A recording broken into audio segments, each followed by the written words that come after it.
Okay, guys, another Tuesday here, another matchup recap. We're gonna start off with. I know that there's some things you guys want me to talk about. I'll get to that at the end.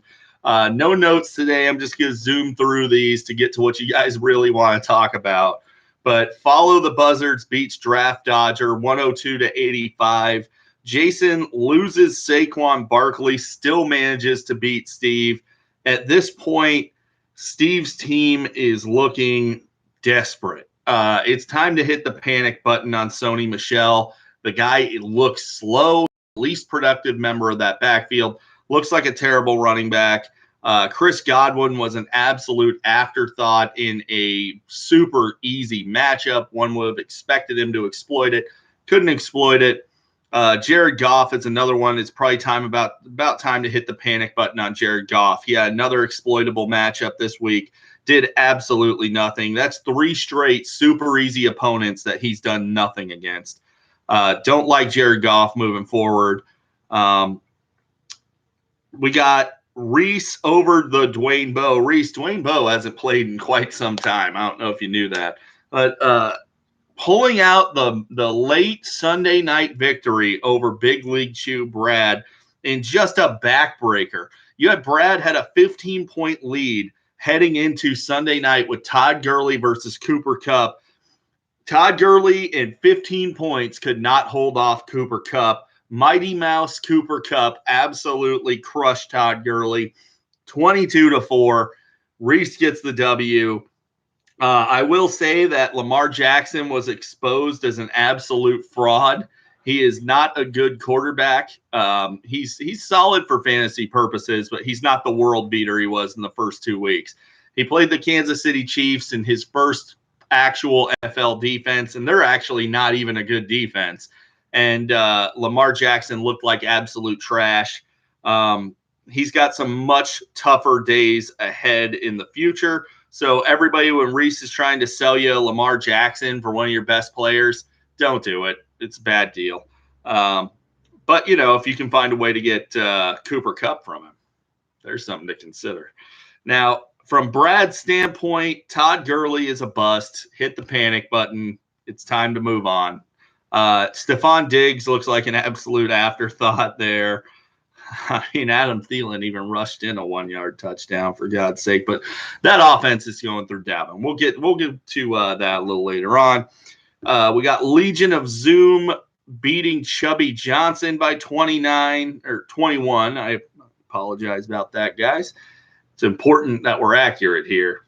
And that was basically Legion of Zoom had, for the second straight week, 2 guys just go off, and the rest of his team is trash.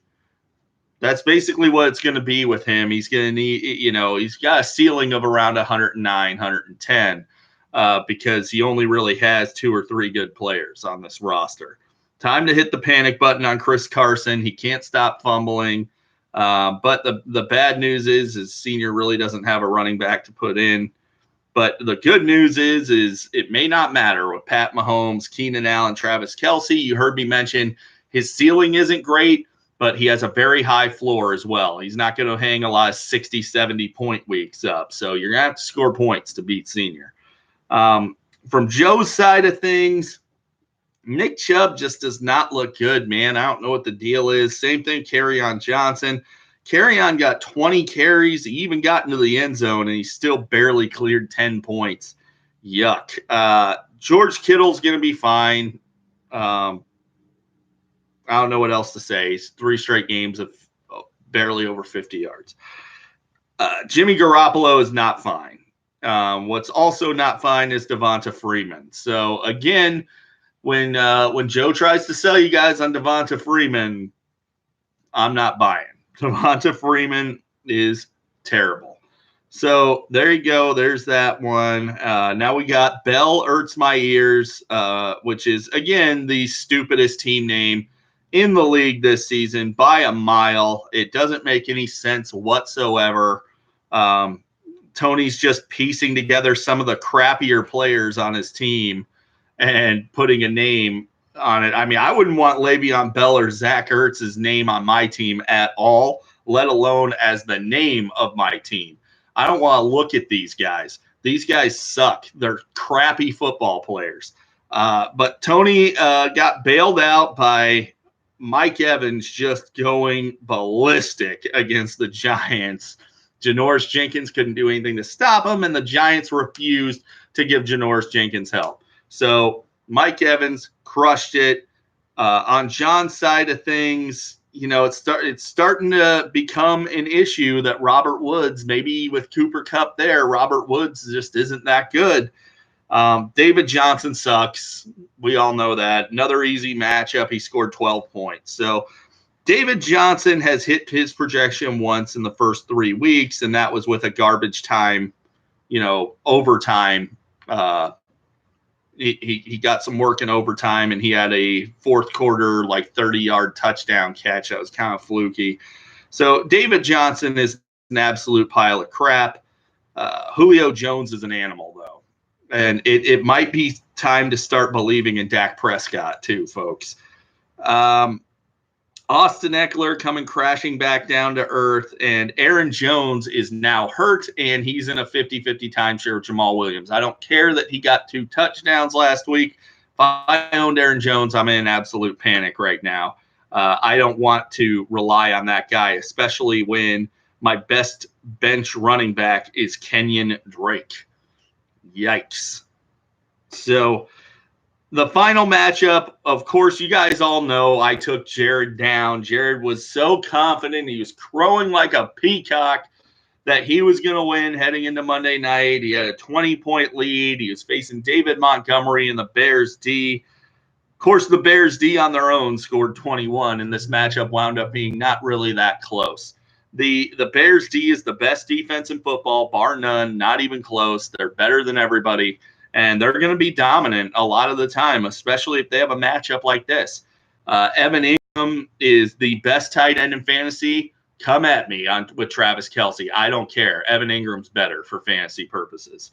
Dalvin Cook is the best running back in fantasy. There's really not much else to be said here. I'm going to win this league again because I just have this insane collection of talent.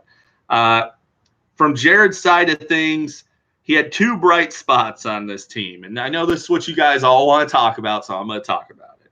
Russell Wilson, 37 points. Alvin Kamara, 28 points. Now, Alvin Kamara is no longer a member of Jared's team. Now, there's a couple ways to look at this. Jared did get a couple solid players. I think Greg Olsen with Kyle Allen at quarterback is going to be a real problem. He's going to be a top 5 fantasy tight end with Kyle Allen at quarterback. I love Joe Mixon. Love the talent. I think his schedule is fairly light moving forward. Joe Mixon's going to be a solid contributor. The big question on this is how long is Saquon Barkley out? If Saquon Barkley misses 8 weeks, then Jared got bent over a barrel on this trade. There's no other way to put it. He misses 4 weeks, I like this trade a lot. If he misses 8 weeks, man, you're probably hanging stickers next year. If Saquon misses 8 weeks, you're probably hanging stickers. From Jason's side of things, Jason convinced Jared to part with his best asset for a couple solid assets. Jason's team's still trash. I don't know, everybody talking about Jared got roasted in this trade. I'm looking at Jason's team going, look, the guy's starting Wayne Gallman and Carlos Hyde. How bad is it really? I mean, Jason probably needs to make more subsequent moves. Either, if I was Jason, I'd be looking at moving Michael Thomas or Tyreek Hill potentially to try and get another running back so I wasn't actually starting Wayne Gallman. But it's up to you. Do what you want to do. I don't think the trade was that egregious. It all depends on the health of Saquon Barkley. If Saquon's back in 4 weeks, then Jared looks like a genius. But since Jared is cursed, we know that's not going to happen. Saquon's going to be likely shut down for the entire season because Jared is cursed. That's just what it is, guys. Tony Sr., you have anything you want to add in here? Take me home, Pat Mahomes. He says, "Take me home, Pat Mahomes." I guess he's got some sort of crush on Pat Mahomes. Pretty gay thing to say, I would think, but is what it is. There you go, guys. There's your recap. I didn't do any notes this week. I just kind of flew through it. I will see you guys next Thursday or this upcoming Thursday for the matchup previews.